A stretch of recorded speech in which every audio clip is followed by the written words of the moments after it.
Hey everyone, welcome to You and Media. It's a web series where we talk about media theory and cultural studies. If you want to know what the heck any of that means, you're in the right place, so stick around.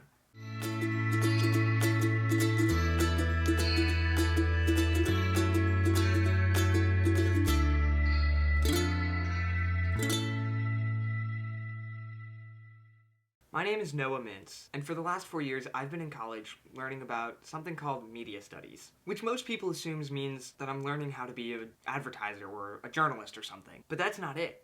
I often tell people that media studies isn't as practical as all that, but that's not exactly true either. The things I'm learning in college are actually really practical. I'd say I use my media studies skills every single day. They're just slightly less practical in the grow up and get a job sense of the word. But who needs a job? Media studies is about critical thought, having a broad perspective, and keeping an open mind. It's less about knowledge and more about thought, a way of thinking that's useful in every single thing you do. That's all well and good, but we still don't have a good definition of media studies, do we? It turns out that it's actually pretty hard to define. But let's start with the word media. First of all, that's a plural word. The singular medium is a Latin word that means the middle, so we're studying the middle here. The middle of what? That's open to interpretation. Essentially, it's the means through which any kind of message is communicated. That makes sense when you think about it. When you hear the word media, people are usually talking about radio, television, and film. Those are good examples of media because they're the means of communication between people. They're the channel that the message is being carried by. They're the thing in the middle of the person talking and you, the viewer or listener or whatever. In this case, the medium between me and you is an online video. But radio, TV, film, and videos aren't the only media.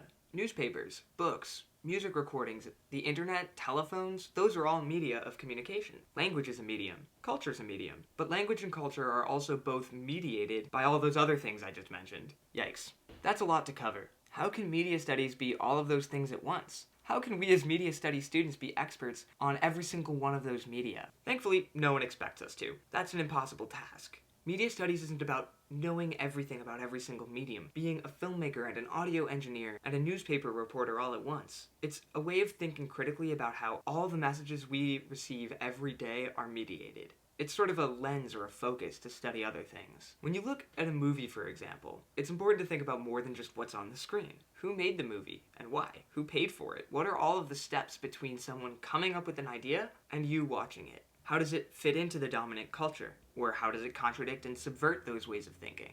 That's a lot to think about. Always being critical can seem like a daunting task, but it's really important. Why should we care about media studies? It might seem like media on their own don't have anything to say. In the academic world, we usually focus on the message, or the people on either end of it. The makers, producers, communicators, on the one hand, and the viewers, listeners, readers, receivers on the other. Isn't that enough to look at? Why should we bother with the medium? This guy, McLuhan, once wrote that the medium is the message. He also wrote that the medium is the massage, but that's not important right now. Anyway, what that means is that media, channels of communication, are not neutral. They have something to say, often something more important than what the message says. Media are systems that are closely tied to other ideas, ideologies, and cultural systems. Another word that comes from medium is mediate. It means to go between things or to bring about some kind of change. I think it's really cool that mediate is an active transitive verb. Media aren't just messengers, they actually do something to the messages that they convey and to the people on either side of that equation. Images can distort the truth. Mechanical reproduction as a medium changes the way that we see and think about art. When we watch a film, it changes the way that we see the world.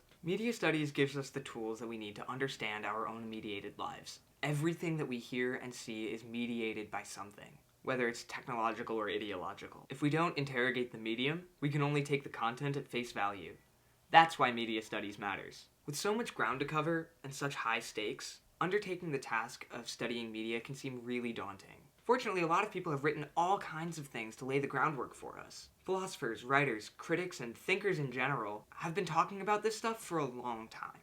As people who want to understand media and how they work, we have a lot of valuable resources. Philosophy, critical theory, film theory, cultural studies, political science, narrative theory, cognitive science, linguistics, anthropology, sociology, psychology, and even conceptual physics all contribute to the big happy family we call media theory. Unfortunately, most of it is really dense and hard to read. Even my classmates in college and I struggle to make sense of this stuff. And we're the people who choose to read it. We're actively seeking it out, taking classes and talking to people with PhDs about it, and we still have a hard time. This is really frustrating to me. Media theory is about how all of our daily interactions and messages are mediated, and about how we communicate with each other. It encompasses everything that we do every day. Media theory should be for everyone, and yet, very few people have access to it. If it's so hard for media studies majors in college to understand it, that means it's all but inaccessible to most other people. And then what happens to those people who study it? Most of them either grow up to be college professors, and so the whole thing goes around and around in an infinite loop, or they join the culture industry and keep what they learned a secret so that they can make more money. I don't think that's okay. While it's important for college students to think critically about media, it's just as important for everyone else too. It shouldn't just be for the people who have the ability, access, and desire to go to college and study it. It should be for young people, old people, high schoolers, and everyone else. Media theory is for everyone who watches TV, uses the web, reads books, speaks a language, and lives in a culture. That's why I'm making this vlog. I want everyone to have access to media theory so that they can benefit from it and apply it to their own lives. I want to share what I've learned in college with people who can't go, don't want to go, or just haven't gone yet. I want people to know that media theory is not just important, it can also be fun and entertaining. I could have done this a lot of different ways, but I felt like a series of online videos was the most appropriate and effective way to do it. I was, of course, very careful about which medium I chose. Videos give me the ability to make use of visual aids, auditory aids, and textual aids so that people with many different learning styles can all understand what I'm saying a little more easily. It also means that I can bring a lot of other media messages, like TV clips and sound bites, into my videos so that we can analyze them together. The other thing that I'm hoping will happen here is that we can kind of break down the structures of power that usually define how media studies is taught and learned. Media studies tells us to be critical of all structures and systems, and traditional education is no exception. Within traditional education, teachers present themselves as unquestionable authorities, and students are supposed to just remember what they say and accept it as the truth. I don't want you to think of me or yourself that way at all. If you think I'm wrong about something, leave a comment or email me. Don't take what I say for granted. Go out and do your own research and explore all of the amazing thoughts that media theory has to offer. Basically, I'm hoping that the community aspect of this platform, the informal and familiar nature of it, will help us all explore media studies together. I'm not trying to tell you what media studies is. I'm trying to invite you to think critically about how your own life is mediated, and maybe give you a framework and a set of tools to start doing that. Because I can't do this all on my own, you guys. Media studies is huge. I could talk and talk and talk until I get old and die, and I still wouldn't have covered even a tiny fraction of it all. So what I'm doing here is pretty much just giving you an introduction and some examples. I'm going to talk about media literacy, surveillance, and representation in the virtual world. I'm going to point you towards some other stuff that you might want to check out to learn more, but then the rest is up to you. If media studies is for everyone, then it can't just be up to me to bring it out there. Let's do this together. Thanks for tuning in and joining me. I'm really excited to be here, and I hope you are too. Be sure to check out other episodes of You and Media and the links in the description below. Until next time, I'm Noah Mintz. See ya!